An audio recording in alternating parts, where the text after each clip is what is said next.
الحمد لله رب العالمين والصلاة والسلام على خاتم الأنبياء والمرسلين وعلى آله وأصحابه ومن تبعهم بإحسان إلى يوم الدين أما بعد. اللہ تعالی جتنے میرے ساتھ موجود ہیں، جو ہمیں دیکھ اور سن رہے ہیں، اللہ تعالی سب کو عافیت میں رکھے. وعلیکم السلام ورحمۃ اللہ. اللہ تعالی سب کو دنیا اور آخرت کی بھلائیاں عطا فرمائے. میں ہمیشہ اپنے لیے اور آپ سب کے لیے ایک بات کی گزارش کرتا ہوں کہ ہم ہمیشہ قرآن مجید کی وہ دعا بار بار پڑھیں جو اللہ تعالیٰ نے ہمیں سکھلائی ہے. ربنا آتنا فی الدنیا حسنہ وفی الآخرۃ حسنہ وقنا عذاب النار. اس دعا سے دنیا اور آخرت دونوں کی بھلائیاں مل جاتی ہیں. دعا مختصر ہے. اور اسی طرح اپنوں سے جو لوگ جدا ہوئے ہیں، ماں باپ، دادا دادی، پھوپھی پھوپھو، خالہ، یہ سارے لوگ ہمارے دعاؤں کے ضرورت مند ہوتے ہیں. ہم ان کو دعا کریں. ربنا اغفر لی ولوالدی، وہ جو دعا ہے وہ کریں تو ہمارے جتنے بھی جو مرحومین گزر چکے ہیں ان سب کے لیے مغفرت کی دعا ہو جاتی ہے. سیرت کے اس درس میں کل جو بات ہمارے ساتھ تھی، شویز کہاں تک ہم نے پڑھا تھا کہ بیعت ثانیہ، دوسری بیعت جو اللہ کے نبی صلی اللہ علیہ وسلم سے مدینے کے جو لوگ آئے تھے حج کے موقع پر، اللہ کے نبی صلی اللہ علیہ وسلم سے انہوں نے بیعت کی دوسری مرتبہ. تو اس دوسری بیعت میں کتنے لوگ تھے؟ پورے 75 لوگ تھے. 75 لوگ تھے، 75 لوگ تھے. اور 75 میں سے 70 پر 3 مرد تھے اور 2 عورتیں تھیں. اور یہ بیعت مکمل ہو چکی اور بالکل خاموشی کے ساتھ، بالکل چھپے چھپے اللہ کے نبی صلی اللہ علیہ وسلم کے ہاتھوں پر مدینے والوں نے بیعت کی. لیکن شیطان ہے. اور آخر میں جو بات ہمارے ساتھ آئی، اللہ کے نبی صلی اللہ علیہ وسلم نے ان 75 لوگوں میں سے 12 نقیب بنائے. 12 ایسے لوگ بنائے جو اپنے قبائل کی ساری ذمہ داری ان کے سر پر ہے. جو جن دفعات پر بیعت ہوئی تھی وہ کہاں تک عمل پیرا اس پر ہوں گے، اس کی نگرانی کرنا وہ 12 نقیبوں کا کام ہے جو اللہ کے نبی صلی اللہ علیہ وسلم نے بنائے. اس میں سے 9 نقیب قبیلہ خزرج کے تھے اور 3 قبیلہ اوس کے تھے. یہ طرح 12 نقیب مقرر ہوئے جو سارے قوم کی نگرانی کریں گے. اس کے بعد ایک اور چیز ہمارے ساتھ آئی. اتنا اچھا کام ہو رہا تھا، مدینے سے لوگ آ کر اللہ کے نبی صلی اللہ علیہ وسلم کے ہاتھ پر بیعت کر رہے تھے اور عقبہ کا وہ مقام تھا، رات کی تاریکی تھی اور اللہ کے نبی صلی اللہ علیہ وسلم کے ساتھ مسلمانوں کا یہ سارا معاملہ رات کے اندھیرے میں ہوا. لیکن اس اچھے کام کو مکمل ہونا شیطان کو منظور نہیں تھا. شیطان تو شیطان ہے. شیطان ہمیشہ یہ چاہتا ہے کہ معاملے کو بگاڑا جائے. اسی لیے کہا گیا ان الشیطان لکم عدو مبین. شیطان تمہارا کھلا دشمن ہے. کئی جگہ اللہ تعالیٰ نے قرآن مجید میں بات کی. لیکن ایک بات اللہ تعالیٰ نے ضرور فرما دیا، ان کید الشیطان کان ضعیفا. شیطان کا ٹریپ بہت ویک ہے. کیا ہے؟ شیطان کا مکر، شیطان کی چال بہت کیا ہے؟ کمزور ہے. لیکن اس کے باوجود بھی شیطان غالب آ جاتا ہے تو مطلب ہمارے اندر فتور ہے، ہمارے اندر بگاڑ ہے.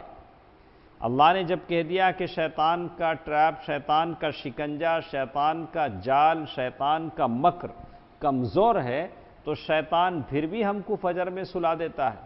اب کمزور انہیں کی، ہمیں کی. ہمارے اندر کمزوری ہمارے اندر ہے. شیطان پھر بھی ہم کو لڑا دیتا ہے. ملی اور یہ دینی جماعتیں آپس میں دست و گریبان ہو جاتی ہیں. اتفاق کا شیرازہ بکھر جاتا ہے، اتفاق اور اتحاد کی باتیں صرف کتابی باتیں ہو کر رہ جاتی ہیں۔ ایسا کیوں ہوتا ہے؟ اس لیے کہ ہم نے اپنے اندر ایمان کو مضبوط نہیں کیا، جس کی وجہ سے شیطان کو کامیابی ہوئی۔ ٹھیک ہے، تو اس موقع پر بھی شیطان نے وہی کام کیا۔ اب اللہ کے نبی صلی اللہ علیہ وسلم سے معاہدہ مکمل ہو گیا، 75 آدمی آئے، اللہ کے نبی صلی اللہ علیہ وسلم کے ساتھ بیٹھے، بار بار ان کو سمجھایا گیا، معاملے کی نوعیت سمجھ لیے، بیعت مکمل ہوئی، اور یہ جو لوگ آئے تھے واپس اپنے ٹینٹ میں جا کر مشرکوں کے ساتھ، کافروں کے ساتھ جن کے ساتھ وہ آئے تھے، رات کے اندھیرے میں جا کر سونے کی تیاری کرنے لگے۔ اچانک عقبہ کا جو شیطان تھا، جمرۃ العقبہ، جو وہاں کا جو شیطان تھا، اس کو پتہ چلا ارے اتنا اچھا کام ہو رہا ہے، تو اس نے اعلان کر دیا زور سے، ایک آواز اس نے لگا دی، اور وہ آواز ایسے تھی جس کو ساروں نے سن لیا۔ اس کی آواز شیطان کی آواز انسانی آواز تھی، ساروں نے وہ آواز سن لی۔ تو شیطان نے کیا کیا، اونچی جگہ پر کھڑے ہو کر نہایت بلند آواز سے ایک آواز اس نے لگائی، اس میں اس نے کیا کہا، خیمے والو، محمد صلی اللہ علیہ وسلم کو دیکھو، اس وقت بددین اس کے ساتھ ہیں اور تم سے لڑنے کے لیے جمع ہیں۔ کیا بولا شیطان؟ مسلمان اس کے ساتھ ہیں مطلب بددین ہیں، جن کا کوئی دین نہیں، ایسے شیطان بولتا ہے۔ تو انہیں کہا کہ اب محمد صلی اللہ علیہ وسلم اور مدینے کے مسلمان مل کر تمہارے ساتھ لڑنے کو تیار ہیں۔ کس کے ساتھ؟ مکے والوں کے ساتھ۔ یہ اعلان شیطان کا تھا۔ تو رسول اللہ صلی اللہ علیہ وسلم نے اس کو محسوس کیا۔ جب بھی خطرات آتے ہیں، سامنے آ جائیں، جب بھی خطرات آتے ہیں، جب بھی اس طرح کی باتیں آتی ہیں، تو پہلے بڑے لوگ محسوس کرتے ہیں۔ جب بھی قوم میں فتنے آتے ہیں تو قوم کے بڑے بڑے لوگ کیا ہے، تو اسی لیے ان لوگوں کو آگے رہنا چاہیے۔ قوم کے جو بڑے بڑے لوگ ایسے لوگ ہیں، ان لوگوں کو کیا ہونا چاہیے، آگے ہونا چاہیے۔ تو کہتے ہیں انہوں نے دیکھا شیطان نے آواز لگائی، تو سب سے پہلے اس کو کس نے محسوس کیا؟ اللہ کے نبی صلی اللہ علیہ وسلم نے محسوس کیا۔ قوم میں جب بھی فتنے آتے ہیں، جب بھی خطرناک ماحول پیدا ہوتا ہے، قوم کے دانشوران، عقل مند لوگ، ایسے لوگ اسے محسوس کرتے ہیں، وہی لوگ اس کا علاج بھی ڈھونڈتے ہیں، ورنہ عام آدمی اس کا پتہ لگانا اس کے لیے مشکل ہوتا ہے۔ اللہ کے نبی صلی اللہ علیہ وسلم نے اسے محسوس کیا، محسوس کر کے فرمایا پیارے نبی صلی اللہ علیہ وسلم نے، یہ اس گھاٹی کا شیطان ہے، یہ جو شیطان آواز لگا رہا ہے یہ عقبہ گھاٹی کا شیطان ہے۔ او اللہ کے دشمن سن، اب میں تیرے لیے جلد ہی فارغ ہو رہا ہوں۔ اللہ کے نبی صلی اللہ علیہ وسلم نے کہا، اللہ کے دشمن سن، بہت جلد تیرا فیصلہ ہم کرتے ہیں۔ اس کے بعد اللہ کے نبی صلی اللہ علیہ وسلم نے سارے لوگوں سے کہا کہ فوراً اپنے اپنے ڈیروں میں چلے جاؤ۔ کیا کہا اللہ کے نبی صلی اللہ علیہ وسلم نے؟ اپنے اپنے جو ٹینٹ ہیں وہاں چلے جاؤ۔ شیطان نے کیا اعلان کیا تھا؟ شیطان نے آواز لگایا کہ دیکھو مدینے کے کچھ لوگ آئے ہیں، محمد صلی اللہ علیہ وسلم کے ساتھ ان کا معاہدہ ہو رہا ہے، وہ محمد صلی اللہ علیہ وسلم کو لے جانے کے لیے آئے ہیں۔ کفار قریش کے لیے خبر تھی جو اس نے سنایا اللہ کے نبی صلی اللہ علیہ وسلم نے۔ اب جو مدینے کے لوگ تھے انہوں نے بھی اپنی تلواریں نکال لی، بلا کہ اگر قریش آتے ہیں تو ہم بھی کیا کریں گے، اس کا حساب دیکھ لیں گے۔ بڑی مستعدی دکھائی۔ تو عباس بن عبادہ بن نضلہ انہوں نے فرمایا، اس ذات کی قسم جس کو اللہ نے حق کے ساتھ آپ کو بھیجا ہے، اگر آپ چاہیں تو ہم کل اہل مینا پر اپنی تلواروں کے ساتھ ٹوٹ پڑیں۔ مدینے سے جو لوگ آئے تھے انہوں نے کہا کہ اللہ کے نبی اگر آپ اجازت دیتے ہیں تو مینا میں جو کافر ہمارے ساتھ مکے کے آئیں گے ہم ان تلواروں سے ان پر ٹوٹ پڑیں گے۔ دیکھیے حالات جب بگڑ جاتے ہیں تو اللہ کے نبی صلی اللہ علیہ وسلم کی تعلیم اور حکمت ہم کو یہ سکھاتی ہے، اللہ کے نبی صلی اللہ علیہ وسلم نے کہا کہ ہمیں اس کا حکم نہیں دیا گیا ہے ابھی ہم کو، اس لیے کہ اس وقت لڑنے کا حکم نہیں تھا، قتال کا حکم نہیں تھا۔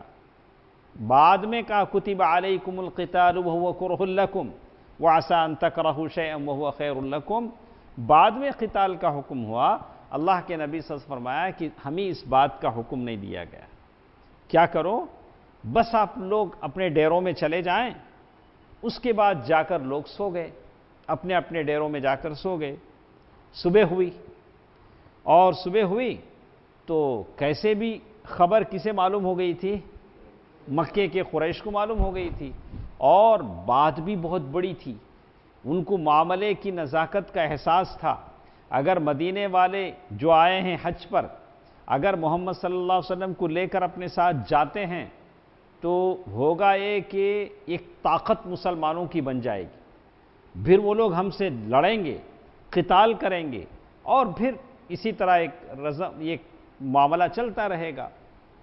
صبح صبح قریش آئے، قریش آ کر کہا، جیسے ان کو معلوم ہوا کہ مدینے سے جو لوگ آئے ہیں محمد صلی اللہ علیہ وسلم کے ساتھ اس طرح کا معاہدہ ان کے ساتھ ہوا ہے، رات میں شیطان نے بتایا تھا، تو بہت ہی رنج و الم کا باعث ان کے لیے بات بنی۔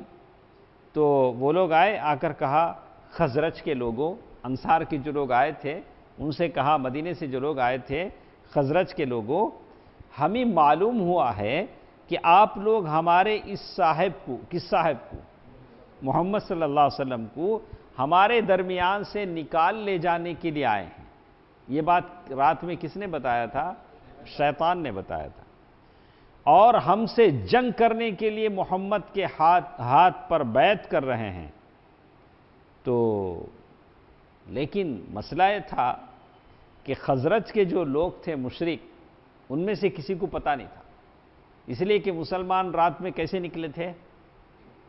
چپکے سے نکلے تھے، جیسے پرندہ اپنے گھونسلے سے نکلتا ہے۔ کل پڑھے ہم لوگ، کل پڑھے، اگر 20 مشرک تھے تو اس میں 2 مسلمان تھے، اور اس 20 مشرک کو معلوم نہیں تھا رات میں، وہ تو رات میں سوئے صبح میں اٹھے، اور یہ مسلمان تھے جو چپکے سے جا کے اللہ کے نبی صلی اللہ علیہ وسلم کے ساتھ بیعت کر لیے۔ اب صبح مشرک آ رہے ہیں، پوچھ رہے ہیں رات میں آپ لوگوں نے ایسے کیا، تو مشرک کیا بولیں گے؟ کیا بھی نہیں ہوا نا، رات میں ہم سوئے صبح میں اٹھے، لیکن رات میں جو ہوا وہ کسے معلوم ہے؟ ان کے ساتھ جو مسلمان ہیں ان کو معلوم ہے۔ تو مشرکین نے کہا، ہم لوگ تو کچھ طرح سے جانتے ہی نہیں، کوئی بیعت نہیں ہوئی، کیونکہ مکمل رازداری کے ساتھ رات کی تاریکی میں ہوا تھا، اس لیے مدینے سے جو مشرک آئے تھے قسم کھا کھا کر یقین دلایا کہ رات میں کچھ بھی نہیں ہوا۔ حقیقت میں ان کو کچھ بھی معلوم نہیں تھا رات میں جو ہوا، ہم اس طرح کی کوئی بات سرے سے جانتی نہیں۔ تو اب یہ جو مشرکین کی جو ٹیم آئی تھی، وہ مشرکین کا، مدینے کے مشرکین کا جو سردار تھا عبداللہ بن ابی بن سلول، عبداللہ بن ابی بن سلول، اس کے پاس گئے، جا کر کہنے لگے کہ کیا تم لوگوں نے محمد صلی اللہ علیہ وسلم سے بیعت کی ہے؟ اس نے کہا کہ نہیں، یہ باطل ہے، غلط ہے، رات میں کچھ نہیں ہوا، اور کچھ بھی میری قوم کرتی تو میرے مشورے کے بغیر نہیں کرتی۔ یہ دیکھیے کیا بولتا عبداللہ بن ابی بن سلول۔ باقی مسلمان جو تھے وہ ایک دوسرے کی طرف آنکھوں سے دیکھ رہے تھے کہ ان لوگوں کو معلوم تھا رات میں جو ہوا، مشرکین کو کچھ بھی نہیں معلوم تھا۔ تو یہی کہتے ہیں باقی رہے مسلمان تو انہوں نے آنکھوں سے ایک دوسرے کی طرف دیکھا اور چپ سادھ لی، مسلمان خاموش رہ گئے، ان میں سے کسی نے ہاں یا نہیں کے ساتھ زبان نہیں کھولی، لیکن مشرکین کے دل میں یہ بات ایسا کچھ ہوا ہے، بھلے یہ لوگ انکار کریں لیکن مشرکین کے دل میں یہ بات بیٹھ گئی، اور ان لوگوں کا تعاقب کرتے رہے۔ وہ کس کا؟ مدینے والے جو آئے ہیں حج کے لیے، تو کریدتے رہے، انفارمیشن لیتے رہے، آخر ان کو معلوم ہو گیا کہ ایسا ہوا ہے۔ بالکل رات میں اللہ کے نبی صلی اللہ علیہ وسلم کے ساتھ مدینے والوں نے ایک ایگریمنٹ کیا ہے، بیعت کی ہے، معاہدہ کیا ہے، مکے والوں کو کیا ہو گیا؟ یقین کے ساتھ معلوم ہوگا. لیکن کب معلوم ہوا؟ جب مدینے والے واپس نکل چکے تھے، مدینہ جانے کے لیے واپس نکل چکے تھے، تب یہ پتہ چلا. اور انہوں نے پھر بھی پیچھا کیا سواروں کا، پکڑے ان کو. اور لیکن آخر میں 2 لوگ تھے، ایک سعد بن عبادہ اور منذر بن عمرو. کون؟ 2 مدینے سے جو لوگ حج پر آئے تھے، ان کا پیچھا مشرکین مکہ نے کیا. تو آخر میں 2 صحابہ تھے، سعد بن عبادہ، منذر بن عمرو. اور منذر بن عمرو یہ زیادہ اسپیڈ گھوڑا دوڑاتے تھے، وہ بچ کر نکل گئے، مشرکین سے بچ کر وہ مدینے کے حدود میں داخل ہو گئے. پکڑے گئے کون؟ سعد بن عبادہ. سعد بن عبادہ پکڑے گئے اور ان کو رسی سے، وہ ان کی سواری کی جو رسی تھی وہ رسی نکال کر ان کو پیچھے گردن سے باندھ دیا گیا، سر کے بالوں سے گھسیٹ کر ان کو مکہ لے گئے. اللہ اکبر. سر کے بالوں سے گھسیٹ کر سعد بن عبادہ کو مکہ لے گئے. اور مشرکین مکہ مارتے جاتے تھے اور بال نوچتے جاتے تھے، یہاں تک کہ مطعم بن عدی اور حارث بن حرب بن حمیہ نے آ کر ان کو چھڑایا اور بولا کہ ارے یہ مدینے کا آدمی ہے، ہم لوگ سفر کرتے ہیں، ہمارے قافلے شام تجارت کے لیے جاتے ہیں تو مدینے کے راستے سے جاتے ہیں، اگر ان کے آدمی کو ہم ماریں گے تو وہ لوگ ہم کو کیسے بخشیں گے؟ کیسے ہمارا سفر پورا من ہوگا؟ کیسے ہماری تجارت ہوگی؟ تو بعد میں ان لوگوں نے ان کو چھوڑ دیا. تو کہتے ہیں یہ 2 بیعتیں تھیں، پہلی بیعت، دوسری بیعت جو مدینے والوں نے کیا. اس کے بعد ایک اور چیز ہمارے ساتھ ہے جس کے ساتھ کہتے ہیں کہ اب جب ہجرت کی بات ہو گئی تو اب لوگوں نے مدینے کی طرف ہجرت کرنا شروع کر دیا. ایک بعد دیگرے ایک لوگوں نے ہجرت کرنا شروع کر دیا. تو کہتے ہیں کہ مسلمان جب مدینہ گئے تو وہاں ایک دولت اسلامیہ کی بنیاد رکھی، مسلمانوں کی ایک شان و شوکت بننے لگی. ہجرت کسے بولتے ہیں؟ سیدھا سادہ لفظ انگلش میں ہے مائیگریشن. ہم لوگ کیا کہتے ہیں؟ مائیگریشن. ہجرت کرنا الگ الگ ایک زندگی سے، جیسے مہاجر وہ ہے جو اپنے گناہوں کی زندگی کو چھوڑ کر نیکی کی زندگی کی طرف آتا ہے. ایک ایسا ملک جہاں آپ اپنے اسلام پر عمل نہ کر سکیں، ہجرت قیامت تک جاری رہے گی، ہجرت واجب ہے. ایک ایسا ملک جہاں آپ کھلی آزادی کے ساتھ اپنے اسلامی شعائر پر عمل نہیں کر سکیں تو آپ کو ہجرت کرنا ضروری ہے. لیکن ماشاءاللہ ہم اس ملک میں ہیں، ہم آزادی کے ساتھ نماز پڑھ سکتے ہیں، آزادی کے ساتھ اپنے اسلامی شعائر الحمدللہ اب تک تو کر سکتے ہیں. اللہ سے امید بھی رکھتے ہیں کہ اللہ تعالی ہماری ایسے ہی ہمارا سلسلہ چلتا رہے. تو ہجرت کے معنی سارے مفادات کو تج کر اور مال کی قربانی دے کر صرف اس وجہ سے جان بچا لی جائے، جب جان اور ایمان خطرے کی زد میں ہوں تو آدمی ہجرت کرتا ہے، وہاں سے کسی ایسی جگہ چلا جاتا ہے جہاں اس کی جان محفوظ ہو اور دین محفوظ ہو. تو مسلمان ہجرت کا سفر شروع کیا. مسلمانوں نے ہجرت کا مطلب کیا تھا؟ مسلمان مکہ چھوڑ کر مدینے کی طرف جا رہے ہیں، پتہ نہیں کوئی راستے پرامن نہیں، کیا ہو پتہ نہیں، لیکن نکل کھڑے ہوئے ہیں، جان بچا کر نکلے ہیں. تو سب سے پہلے مہاجرین میں سے تھے ابو سلمہ. کون؟ ابو سلمہ. تو کہتے ہیں عقبہ کبریٰ یعنی بیعت ثانیہ سے 1 سال پہلے انہوں نے ہجرت کی. ان کا نام کیا تھا؟ ابو سلمہ رضی اللہ عنہ. یہ ہجرت کرنے کے لیے نکلے، اپنے ساتھ اپنی بیوی کو لیا، بچے کو لیا، ہجرت کے سفر پر نکلے. اور جب مکے سے تھوڑا باہر گئے تو فوراً سسرال والے آئے. سسرال والے بولے تو جو لوگ شادی کے ان کو پتہ ہے، سسرال والے بولے تو کیا بولے؟ Mother in law, father in law. تو کہتے ہیں کہ یہ لوگ ہیں سسرال والے. تو سسرال والے آئے. سسرال والوں نے آ کر کہا کہ کیا جی ہماری بیٹی ہے, تمہیں ابو سلمہ, ہمیں کیا تم نہ چھوڑ ڈالیں گے, کہاں بھی جاؤ لے کو جاتے رہو یا وہاں بدلتے رہو ہماری بیٹی کو. ہاں البتہ عورت کو شادی سے پہلے ایک اختیار ہے, معلوم آپ کو یہ پوائنٹ معلوم. اگر کوئی عورت کسی لڑکے سے شادی کرنا چاہتی ہے تو شادی نکاح سے پہلے وہ ایک شرط رکھ سکتی ہے. کیا شرط رکھ سکتی ہے؟ میں یہیں پٹالم ہی میں رہوں گی, تمہیں ادھر ادھر نہیں لے کو جانا, مجھے ویلور ادھر بازو بینگلور کہاں بھی نہیں, میں کہاں رہوں گی. ایسا ایک شرط عورت کیا کر سکتی ہے؟ رکھ سکتی ہے نکاح سے پہلے, نکاح سے پہلے رکھ سکتی ہے. تو یہاں کہتے ہیں کہ ابو سلمہ کے سسرال والے آئے, انہوں نے آ کر کیا کہا, یہ ہمارے گھر کی لڑکی ہے, آخر کس بنا پر ہم اس کو چھوڑیں, آپ اسے شہر شہر گھماتے پھریں. ایسا نہیں ہو سکتا, ابھی تو مکے میں تھے, اب یہاں سے لے کے کہاں جا رہے ہو, مدینہ جا رہے ہو, ایسا کیسے ہوتا, نہیں ہو سکتا.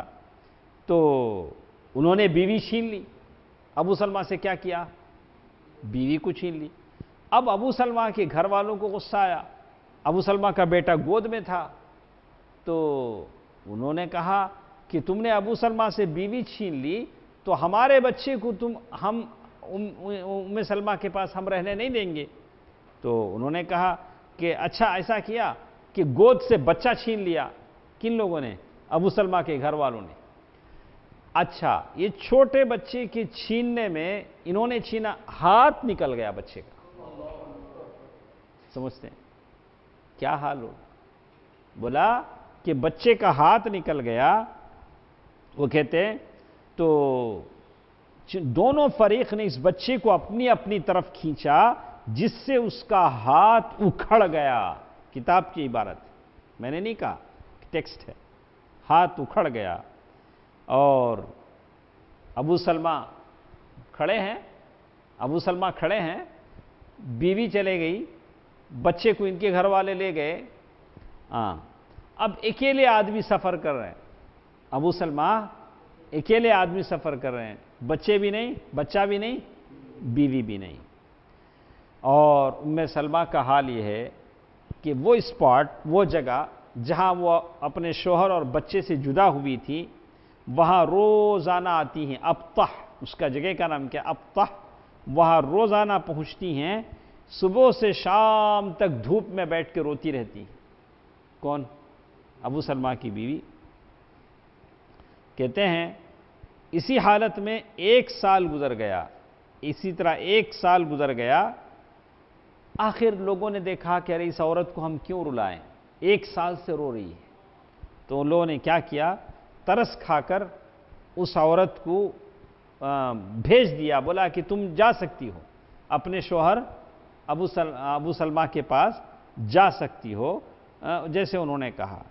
اب انہوں نے دیکھا کہ جب بیوی جا رہی ہے ابو سلمہ کی تو انہوں نے بچہ بھی دے دیا, جاؤ یہ بچے کو لے کے جاؤ. لیکن تنہا عورت سفر کیسے کرے؟ اس عورت کو سفر کہاں سے کہاں کرنا ہے؟ رضی اللہ عنہا. تو کہتے ہیں ام سلمہ رضی اللہ تعالی عنہا, ان کو سفر کرنا ہے کہاں سے کہاں تک؟ مکے سے مدینے تک. اور یہ سفر 500 کلومیٹر کا ہے. اکیلی عورت یہ لق و دق صحرا میں اپنے بچے کو لے کر کیسے جائے گی؟ لیکن مقام تنعیم پر جب پہنچی, مقام تنعیم کہاں ہے؟ معروف جگہ ہے, مسجد عائشہ جہاں ہے. مسجد عائشہ ہے جہاں سے عمرے کا احرام باندھتے ہیں. پھر کسی وجہ سے عمرہ نہیں کر سکے عورتوں کو یہ بتائے گی, کچھ مخصوص حالات آ جاتے ہیں, وہاں سے پھر وہ احرام باندھ کے یہ کرتی ہیں. تو تنعیم کے مقام پر ایسے سمجھیے کہ آپ مکے سے آپ ٹیکسی سے چلے جائیں تو آدھا گھنٹہ لگے گا آپ. تو شاید وہ زمانے میں پیدل جانے میں کتنا وقت لگتا تھا اللہ بہتر جانتا ہے. تو ام سلمہ جب اپنے بچے کے ساتھ مقام تنعیم پر پہنچی تو عثمان بن ابی طلحہ, وہ ابھی مسلمان نہیں ہوئے تھے, میں آپ کو یہی بتانا چاہ رہا تھا، آج میں اور آپ ہر چیز کا بدلہ دنیا میں چاہتے ہیں۔ اس آدمی کو دیکھیے، عثمان بن ابی طلحہ بھی مسلمان نہیں ہوئے، ان کے اخلاص کو دیکھیے، اسلام ان کو نہیں ملا، لیکن اس وقت ان کے اخلاص کو دیکھیے، انہوں نے دیکھا کہ ایک عورت اکیلی سفر کر رہی، پوچھا کہاں جا رہی ہو؟ بولا کہ میں اپنے شوہر کے پاس جا رہی ہوں، مدینہ جا رہی ہوں۔ تو انہوں نے کہا کہ اچھا ایسا کرو، میں تمہاری ساتھ چلتا ہوں، میں تمہاری حفاظت میں چلتا ہوں۔ تو کہتے ہیں کہ انہوں نے کبھی نظر اٹھا کر پورے سفر میں نہیں دیکھا، جب مجھے نیچے اترنے کا وقت آتا تو ایسے منہ پھیر لیتے، میں نیچے اترتی سواری سے، اور بالکل جب مدینے کے قریب پہنچے، قباء کی آبادی نظر آنے لگی، تو عثمان بن ابی طلحہ نے کہا کہ دیکھو وہ گاؤں ہے قباء کا، وہاں تمہارے شوہر رہتے ہیں، وہاں سے واپس آ گئے۔ یعنی کہ اے لو، میں تمہاری بیوی بچوں کو لایا سو اتنی دور سے، کوئی پرائز، کوئی تعریف، کوئی سیلفی، نو، کوئی چیز نہیں تھی، کوئی چیز نہیں تھی۔ دور سے ان کو بتایا کہ دیکھو یہ بستی ہے، یہ بستی ہے، قباء کی آبادی نظر آئی تو بولا تمہارا شوہر اسی بستی میں ہے، چلے جاؤ، اللہ برکت دے۔ اس کے بعد وہ واپس مکہ پلٹ آیا۔ یہ اخلاص ہے، حالانکہ وہ ابھی مسلمان نہیں ہوئے۔ یہی سبب ہے کہ اللہ نے نبی رحمت کو عربوں میں مبعوث فرمایا۔ وہاں ایسے ہیرے ملتے ہیں، ان کی ایسی ایسی خوبیاں ملتی ہیں، ان کے اندر بہت ساری چیزیں ہیں، لیکن ساتھ ساتھ جاہلیت میں بھی ان کے اندر بہت ساری ایسی چیزیں ہیں۔ یہ تھے کون؟ ابو سلمہ، ان کی بیوی ام سلمہ رضی اللہ عنہا۔ ایک اور شخص جنہوں نے ہجرت کا سفر طے کیا، صہیب بن عامر، نہیں صہیب رومی، کون ہے؟ صہیب رومی رضی اللہ عنہ۔ انہوں نے جب ہجرت کا سفر طے کرنا شروع کیا، مکے سے نکلے، تو مکے کے لوگ آئے، آ کر کہا کہ صہیب، پہلے آپ جب مکہ آئے تھے باہر سے کہیں ہجرت کر کے وہ آئے تھے، تو آپ اتنے مالدار نہیں تھے، آپ باہر سے آ کر یہاں بہت پیسہ کمائیں، اب آپ مدینہ جا رہے ہیں تو یہ سارا پیسہ لے کے جائیں گے؟ نہیں، ہم آپ کو جانے نہیں دیں گے۔ تو صہیب نے کہا رضی اللہ عنہ، اگر یہ مال میں چھوڑ دوں تو کیا مجھے جانے دو گے؟ تو مکے کے لوگوں نے کہا اگر آپ مال چھوڑ دیں تو پھر آپ کو جانے کی اجازت ہے۔ تو انہوں نے مال چھوڑ دیا، تو ان لوگوں نے ان کا راستہ چھوڑ دیا، کہا کہ چلو یہ میرا مال تمہارے حوالے ہے۔ رسول اللہ صلی اللہ علیہ وسلم کو جب اس بات کا علم ہوا تو اللہ کے نبی صلی اللہ علیہ وسلم فرمایا، صہیب نے بہت نفع کمایا، صہیب نے بہت نفع کمایا۔ دنیا کی کیسی کیسی قربانیاں انہوں نے دی، انہوں نے بیوی بچے کی قربانی، صہیب نے اپنے مال کی قربانی، زندگی بھر کمائی ہوئی پونجی کی قربانی، صرف اللہ کے خاطر۔ تو میں کبھی یہی سوچتا ہوں، کل حشر میں ہم جائیں، اللہ سے کہیں اللہ جنت دے دیں، کس بنیاد پر جنت مانگیں؟ نہ ہم نے اللہ کی راہ میں سینہ چاک کیا ہے، نہ ہمارے دانت زخمی ہوئے ہیں، نہ سید الشہداء حمزہ رضی اللہ تعالی عنہ کی طرح ہماری قربانیاں ہیں، نہ ہماری خواتین کی قربانیاں سمیہ رضی اللہ تعالی عنہ جیسی ہیں، اور نہ ہی ہماری قربانیاں عمار اور یاسر ان کی پورے خاندان والوں کی طرح ہیں، نہ ایسی ہیں کہ ہم کہہ سکیں کہ صہیب کی طرح ہم نے اپنا مال لٹایا ہے، ایسی کوئی قربانیاں نہیں۔ تو ہم چلے اللہ سے جنت مانگنے، بولے یا اللہ جنت ہم کو دیجیے۔ تو کچھ نہ کچھ زندگی میں کیجئے، اور پھر اللہ تعالیٰ سے ثواب کی امید رکھیے، علی الاقل کم سے کم اس عورت کی طرح جو اللہ کے نبی کے مسجد میں جھاڑو دیا کرتی تھی، جس کے انتقال کے بعد اللہ کے نبی نے کہا دلونی علی قبرہا، مجھے اس کی قبر بتاؤ، وہاں اللہ کے نبی صلی اللہ علیہ وسلم نے اس کے لیے دعائے مغفرت کی، نماز پڑھی۔ اور یا اس عورت کی طرح جس نے اللہ کے نبی صلی اللہ علیہ وسلم کے لیے ممبر بنا دیا، سبحان اللہ، یا اس صحابی کی طرح جو اللہ کے نبی صلی اللہ علیہ وسلم کے گھر کے باہر حفاظتی دستے کے طور پر پہرا دیا کرتے تھے، یا حسان بن ثابت کی طرح 2 شعر اللہ کے نبی صلی اللہ علیہ وسلم کی دفاع میں بولتے تھے، جس کے پاس جو تھا اس نے دین کی خدمت ویسے کیا، آپ کے پاس جو ہے آپ کیجیے، آپ کے پاس علم ہے، پیسہ ہے، وقت ہے، آپ لگائیے، اللہ تعالیٰ اس کا ثواب آپ کو دے گا۔ صہیب جن کے بارے میں اللہ کے نبی صلی اللہ علیہ وسلم نے فرمایا کہ صہیب نے نفع اٹھایا، صہیب نے نفع اٹھایا رضی اللہ عنہ۔ اس کے بعد یہ ہیں عمر بن خطاب رضی اللہ عنہ۔ عمر بن خطاب رضی اللہ تعالیٰ عنہ جن کے بارے میں تو آتا ہے، بعض روایتیں آتی ہیں کہ لوگ چھپے چھپے ہجرت کرتے تھے، تو عمر رضی اللہ تعالیٰ عنہ نے کہا کہ میں فلاں وقت ہجرت کر رہا ہوں، جسے اپنی جان پیاری ہو آ کر میرا راستہ روک لے۔ ایسی روایتیں آتی ہیں، لیکن شیخ نے اس روایت کا یہاں ذکر نہیں کیا۔ شیخ نے کہا کہ عمر رضی اللہ تعالیٰ عنہ جب ہجرت کرنے کے لیے نکلے، عمر رضی اللہ تعالیٰ عنہ کافی اللہ تعالیٰ نے آپ کی قداور شخصیت تھی۔ بعض کہتے ہیں کہ گھوڑے پر بیٹھتے تو پیر نیچے تک پہنچتے تھے، یعنی اتنے قداور تھے۔ کہا کہ عمر رضی اللہ تعالیٰ عنہ کہتے ہیں کہ جب وہ ہجرت کے لیے نکلے، عیاش بن ربیعہ، ہشام بن عاص بن وائل، یہ تین آدمی تھے، ہشام بن عاص بن وائل، عیاش بن ابی ربیعہ، عمر بن خطاب، تینوں نے ایک پوائنٹ، ایک جگہ سلیکٹ کیا کہ ہم تینوں ٹھیک وقت پر وہاں ملیں گے اور وہاں سے کہاں جانا ہے؟ ہجرت کرنا ہے۔ ایسا ایک وقت طے کیا، صبح صبح کا وقت تھا، اکٹھے ہو کر وہاں سے چلیں گے۔ لیکن اس وقت پر عمر رضی اللہ عنہ اور عیاش رضی اللہ تعالی عنہ یہ تو ٹھیک وقت پر پہنچ گئے، لیکن ہشام بن عاص بن وائل وہ پکڑے گئے۔ مکے کے لوگوں نے انہیں کیا کر لیا؟ پکڑ لیا۔ لیکن اب خبا پہنچے کتنے لوگ؟ 2 آدمی، عمر رضی اللہ تعالی عنہ، عیاش۔ جیسے ہی خبا پہنچے، پیچھے سے اور ان کے پیچھے ابو جہل اور حارث ان کا پیچھا کرتے آئے، عیاش کا، اس لیے کہ عیاش کے بھائی لگتے تھے، کون؟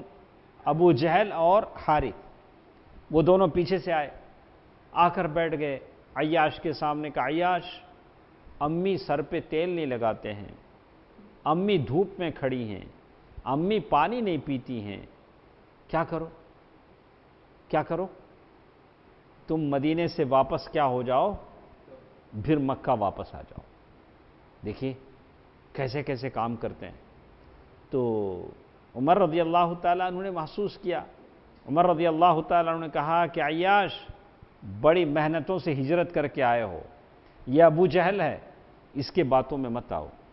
اگر تمہاری ماں کے سر میں جو آ جائے گی، جو معلوم، ماں ضرور کنگھی کرے گی، اب نہیں کرتی ہے، جب جو آ جائے گی تو کیا کرے گی؟ اب وہ زمانہ نہیں تھا کہ تیل ملتا تھا، تیل ڈالیں تو جو ختم ہو جائے، ہاں، تو تمہاری ماں ضرور کیا کرے گی؟ کنگھی کرے گی، اور مکے کی تیز دھوپ اسے ستائے گی تو چلو سایہ تلاش کرتے سائے میں آ جائے گی، لیکن اس کی باتوں میں مت آؤ، ابو جہل کی باتوں میں مت آؤ۔ لیکن کبھی کبھار ایسا ہوتا ہے کہ لوگ 1000 بولیں لیکن آدمی کی سمجھ میں نہیں آتا ہے، سمجھ میں نہیں آتا ہے۔ عیاش رضی اللہ تعالیٰ عنہ کے ساتھ بھی ایسے ہی ہوا، اپنی ماں پر ترس آ گیا، اسی لیے لوگ سینٹیمنٹ کیا کرتے ہیں؟ ایسی چیز کا ریفرنس دیتے ہیں کہ دل تڑپ جائے۔ ماں پر کون نہیں تڑپے گا؟ ہاں، تو انہوں نے ایسی بات کہا۔ ماں کی جب بات آئی تو عمر رضی اللہ تعالیٰ عنہ بڑے دور رس تھے، دور کی بات سوچتے تھے۔ عمر رضی اللہ تعالیٰ عنہ سمجھ گئے کہ اب عیاش پیچھے ہٹنے والے نہیں ہیں، وہ ان کے ساتھ مکہ چلے جائیں گے واپس۔ تو انہوں نے کہا کہ عیاش ایسا کام کرو، میری جو اونٹنی ہے وہ بہت تیز دوڑتی ہے، میں یہ اونٹنی تم کو دیتا ہوں، یہ اونٹنی اپنے ساتھ رکھو، اس اونٹنی پہ بیٹھو، اگر تم کو کہیں بھی تھوڑا سا احساس ہوا کہ تم دھوکہ دے دیے گئے تو اونٹنی کا رخ موڑنا اور پھر واپس کیا کرنا؟ مدینہ بھاگا جانا۔ تو عمر رضی اللہ تعالیٰ نے کہا، تو لیکن کہتے ہیں کہ دونوں نکل پڑے، ایک طرف ابو جہل، ادھر اس کا بھائی حارث، بیچ میں یہ بھائی کون؟ عیاش، نکلنے لگے۔ تو ایک جگہ پہنچ کر ابو جہل نے کہا کہ میرا اونٹ بڑا سخت ہے، چلتا نہیں۔ دیکھیے اس کے نخرے کیسے ابو جہل، بولا کہ میرا اونٹ بڑا سخت ہے، چلتا نہیں ہے، تم مجھے اپنی اونٹنی پر مجھے پیچھے بٹھا لو، اچھا ہے۔ تو ابو جہل کیا کیا؟ عیاش کے پیچھے آ کر بیٹھ گیا، اور پیچھے بیٹھ کر اس نے اونٹنی بٹھا دی نیچے، اونٹنی بٹھا دی۔ کچھ مخصوص حرکتیں ہوتی ہیں جس کی وجہ سے جانور کیا ہو جاتا ہے؟ بیٹھ جاتا ہے۔ اونٹنی بچھا دی، تو اس کے بعد دونوں پلٹ کر عیاش پر ٹوٹ پڑے دو بھائی، اور رسی سے باندھ کر جگڑ دیا، کسے؟ عیاش رضی اللہ تعالیٰ عنہ کو، اور واپس مکہ لائے، اور لا کر کہا کہ ان بیوقوفوں کے ساتھ ایسے سلوک کرو جیسے ہم سلوک کرتے ہیں، ان کو سخت سے سخت سزا دیتے جاؤ۔ تو اس طرح سے عیاش رضی اللہ تعالیٰ عنہ بھی دوبارہ کیا ہو گئے؟ مکے میں قید ہو گئے۔ اسی لیے کہتے ہیں اب جو پیچھے رہ گئے کتنے لوگ تھے؟ ایک عمر رضی اللہ تعالیٰ عنہ کے ساتھ تینوں میں سے ایک ڈراپ ہوئے، کون؟ ہشام بن عاص بن وائل، اور یہ ہیں عیاش۔ اللہ کے نبی صلی اللہ علیہ وسلم نے ایک مرتبہ ہجرت کے بعد کہا کون ہے، سارے صحابہ کو بٹھا کر کہا کون ہے تم لوگوں میں سے میرے لیے مکے سے ہشام اور عیاش کو چھڑا کر لائے؟ بہت بڑا ٹاسک تھا، اپنی جان کو خطرے میں ڈال کر مکہ پہنچ کر ان دونوں کو لانا تھا۔ تو کہتے ہیں ولید ابن الولید ایک صحابی تھے، انہوں نے کہا اللہ کے نبی اس کے لیے میں راضی۔ کتنی بڑی بات، یعنی جوئے شیر لانا تھا، یعنی پہاڑ کھود کر پانی نکالنا تھا، اتنا بڑا کام تھا۔ تو انہوں نے کہا کہ میں اس کے لیے تیار ہوں، اور چپکے سے رات میں چھپ مدینے میں داخل ہوئے، اور یہ دونوں کو ایک ایسے گھر میں قید کر کے رکھا گیا تھا جس کی چھت نہیں تھی، دیواریں تھی، لیکن ان دونوں کو کھانا پہنچانے کے لیے ایک عورت جاتی تھی۔ تو ولید رضی اللہ تعالی عنہ نے اس عورت کا پیچھا کیا، کہاں جاتی ہے؟ پیچھے چھپتے ان کو معلوم ہو گیا کہ اس گھر میں دونوں قید ہیں، پھر چھپ گئے، اور پھر رات ہوئی تو ولید رضی اللہ عنہ دیوار کود کر اندر گئے، اور دیکھا کہ دونوں کو بیڑیاں پہنائی گئیں، ہشام اور عیاش دونوں کی بیڑیاں کاٹی، اور اونٹ پر بٹھایا اور مدینہ لے کر آئے۔ سبحان اللہ، دو آدمی ایک آدمی کو لانا آسان ہے، ایک آدمی کا دو آدمیوں کو لانا مشکل ہے، لیکن صحابہ کرام اس کے لیے بھی کیا تھے؟ تیار تھے، جس کی قیمت ریوارڈ جنت تھی۔ تو کہتے ہیں اللہ کے نبی صلی اللہ علیہ وسلم کے صحابہ تھے جو ہجرت کر رہے تھے، اور انہی میں سے ابو بکر اور علی رضی اللہ تعالیٰ عنہ ایسے تھے جن کو اللہ کے نبی صلی اللہ علیہ وسلم نے روکے رکھا تھا، بولا کہ نہیں ابھی نہیں، اچھا کوئی موقع آنے والا ہے، اللہ تعالیٰ مجھے اجازت دینے والے ہیں کہ میں ہجرت کروں۔ اور تو کہتے ہیں کہ صحیح بخاری میں عائشہ رضی اللہ تعالیٰ عنہ کہتی ہیں کہ اللہ کے نبی صلی اللہ علیہ وسلم نے مسلمانوں سے فرمایا کہ مجھے ہجرت کی جگہ دکھلائی گئی ہے، یہ لاوے کی دو پہاڑیوں کے درمیان واقع ایک کھجور کے باغات والا علاقہ ہے۔ آپ جانتے ہیں کہ مدینے کے مسجد نبوی کے دو اطراف دو حرہ ہیں، ایک حرہ شرقیہ ایک حرہ غربیہ۔ آپ باب السلام باب الرحمہ کی طرف جائیں گے تو حرہ شرقیہ ہے، اور ادھر حرہ غربیہ ہے۔ تو اللہ کے نبی صلی اللہ علیہ وسلم کو یہی چیزیں خواب میں دکھلائی گئی اور بتایا گیا کہتے ہیں کہ لیکن ابو بکر رضی اللہ تعالی عنہ اپنا پورا سامان پیک کر کے ریڈی تھے، جب موقع ملے ہم کیا کریں، مکے سے ہجرت کر جائیں۔ تو انہوں نے اپنی اونٹنیوں کو ببول کے پتوں کا خوب چارہ کھلایا تھا، ایسی اونٹنیاں تیار کر رکھی تھیں جن کو ببول کے پتے انہوں نے کھلایا تھا۔ لیکن ایک اور بات، اہم بات ہمارے پاس ہے، اس درمیان قریش کے لوگوں نے کیا کیا؟ قریش کبھی خاموش بیٹھنے والے نہیں تھے۔ کیوں خاموش بیٹھنے والے نہیں تھے؟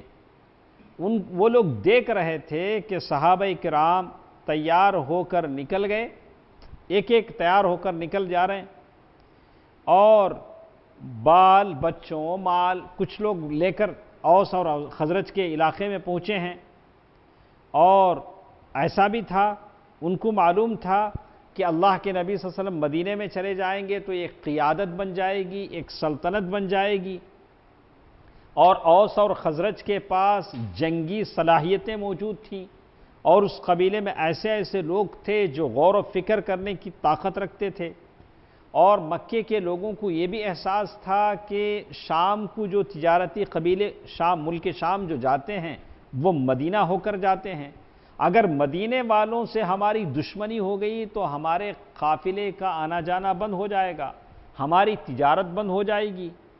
تو اس طرح کی اس معاملے کی نزاکت کا احساس کسے ہو گیا؟ مکے کے لوگوں کو ہو گیا۔ بڑا ڈینجر معاملہ تھا، بہت ہی نازک معاملہ تھا۔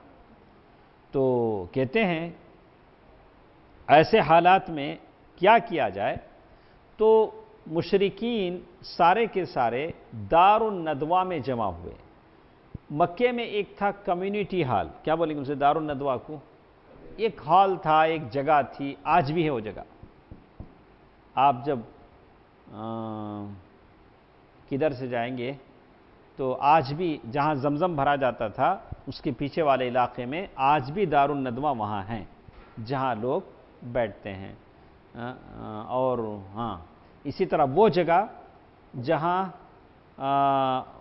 اللہ کے نبی صلی اللہ علیہ وسلم کے انتقال کے بعد ابوبکر رضی اللہ تعالیٰ عنہ سے بیعت کی گئی وہ جگہ۔ بہرکیف اصل مقصد یہ ہے کہ سارے کفار وہاں جمع ہوئے دار الندوہ میں، اور وہ جو دوسری بیعت کے بعد 2.5 مہینے کے بعد کا واقعہ ہے، 12 سپٹمبر 622 جمعرات کا دن تھا، دوپہر کا وقت تھا، اور یہ نبوت کا 14واں سال تھا۔ نہیں کہا کہ سفر نبوت مطلب ہجرت سے پہلے ہجرت ابھی نہیں ہوئی تھی، تو کہا کہ قریش دار الندوہ میں جمع ہوئے اور ایک فیصلہ لینا ان کی بات تھی، اور مختلف لوگ وہاں جمع ہوئے۔ ان میں جمع ہونے والوں میں پہلا نمبر کس کا ہوگا؟ ابو جہل کا۔ پہلا نمبر کس کا ہوگا؟ ابو جہل بن ہشام، جبیر بن مطعم، شیبہ بن ربیعہ، نضر بن حارث، ابو البختری بن ہشام شاعر تھا، نبیہ بن حجاج، امیہ بن خلف جو بلال رضی اللہ تعالیٰ عنہ کا اونر تھا، یہ سارے کے سارے وہاں جمع ہوئے۔ سارے اب میٹنگ میں بیٹھنے جا رہے ہیں، مجلس میں دیکھا کہ دروازے پر ایک شیخ کھڑے۔ دروازے پر کیا کھڑے ہیں؟ شیخ، ایک بڑے شیخ کھڑے ہیں۔ تو شیخ کیسے کھڑے ہیں؟ عبا اوڑے، سارے لوگوں کا راستہ روکے کھڑے ہیں۔ لوگوں نے کہا کہ یہ کون سے شیخ ہیں؟ یہ لوگ پہچانتے نہیں، یہ جتنی لیسٹ ہم نے پڑھی ہے ان کو نہیں معلوم یہ شیخ کہاں سے آئے۔ تو وہ لوگ پریشان، یہ کون سے شیخ؟ تو شیخ کیا بولے؟ اہل نجد کا ایک شیخ، نجد کا جو علاقہ ہے وہاں کا ایک شیخ، یعنی جواب بھی وہ صاحب ہی دے رہے ہیں، بازو والا کوئی نہیں دے رہا ہے۔ جواب کون شیخ دے رہے ہیں؟ خود شیخ دے رہے ہیں کہ اہل نجد کا ایک شیخ ہے۔ میں ویسے ہی آپ لوگوں کا پروگرام سن کر حاضر ہو گیا، آپ ایک اچھے مقصد کے لیے جمع بیٹھے ہیں، تو میں بھی کیا ہو گیا، یہ تو ایسے لگا کہ یہ بن بلائے مہمان تھا، تو وہ بھی آ گیا، اور میں بھی آپ کی باتیں سننا چاہتا ہوں۔ اچھی بات ہے کہ میں بھی آپ کو کوئی ایڈوائز دوں، کوئی مشورہ دوں۔ تو اب لوگوں نے کہا کہ اچھا آ جاؤ، اب زبردستی مہمان بنے گا تو کیا کہیں، اچھا آ جاؤ تم بھی بیٹھو۔ اب لوگوں نے مشورہ دینا شروع کیا۔ پہلا مشورہ ابو الاسود کا تھا، انہوں نے کہا کہ ہم لوگ ایسا کرتے ہیں، یہ محمد صلی اللہ علیہ وسلم کو اپنے درمیان سے ہم نکال دیتے ہیں۔ کیا کرتے ہیں؟ ایک پہلا مشورہ کیا ہے؟ امنے سے نکال دیتے ہیں۔ تو اسی پر بس کرتے ہیں اور مکمل کریں گے۔ 45 منٹ سے نہیں، اس میں تھوڑا اس کی مٹھاس تھوڑا کل کے لیے باقی رکھتے ہیں۔ تو اس بات لمبی ہے، اگر میں بولوں گا بھی تو ختم نہیں ہوگا اسی لیے میں چاہتا ہوں کہ اس کو کل کے لیے رکھوں کہ قریش دار الندوہ میں قریش اپنی پارلیمنٹ میں بیٹھے ہیں، کیا فیصلہ لینے کے لیے بیٹھے ہیں، کیا کیا تجویز آتی ہے، کون سی تجویز مانی جاتی ہے، کون سی تجویز رد کر دی جاتی ہے، ساری باتیں انشاءاللہ کل کے درس میں کریں گے۔ اللہ تعالی بہتر بات سننے اور عمل کرنے کی توفیق دے، آمین۔ والسلام علیکم ورحمۃ اللہ وبرکاتہ۔